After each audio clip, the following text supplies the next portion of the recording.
आणि इतर राज्यामधल्या नागरिकांना सतर्क करणारी अशी ही बातमी आहे। नागपूरमध्ये एचएमपीव्हीचे 2 रुग्ण आढळलेत।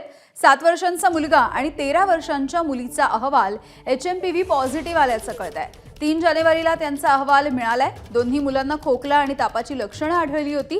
दिलाशाची बाब अशी की दोन्ही मुलांना रुग्णालयामध्ये दाखल करावं लागलं नाही, घरीच उपचार करून त्यांची प्रकृती सुधारलेली आहे।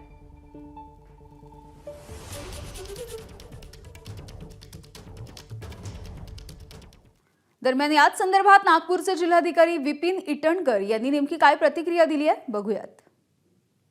नागपूरमध्ये 2 ह्यूमन मेटानिमोनी व्हायरसचे पेशंट्स आढळलेले आहे। हे सध्या चुकीचं आहे।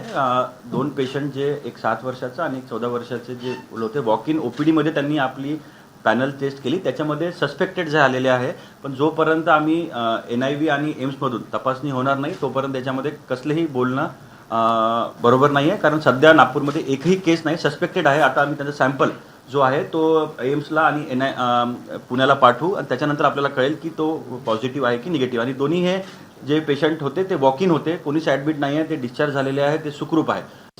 सध्या घाबरण्याची कसलीही याच्यामध्ये हे नाही आहे। आम्ही वरिष्ठांच्या संपर्कामध्ये आहे आणि आपल्याला एक विनंती आहे की या अनुषंगाने नागपूरकरांमध्ये आणि जनतेमध्ये थोडंसं आपल्याला भीती पसरू द्यायची नाही आहे, कसलीच घाबरण्याची गोष्ट नाही आहे। मी रिस्पॉन्सिबिलिटीने बोलते आपल्या समोर, सध्या घाबरण्याची कसलीच कंडिशन आपल्याला।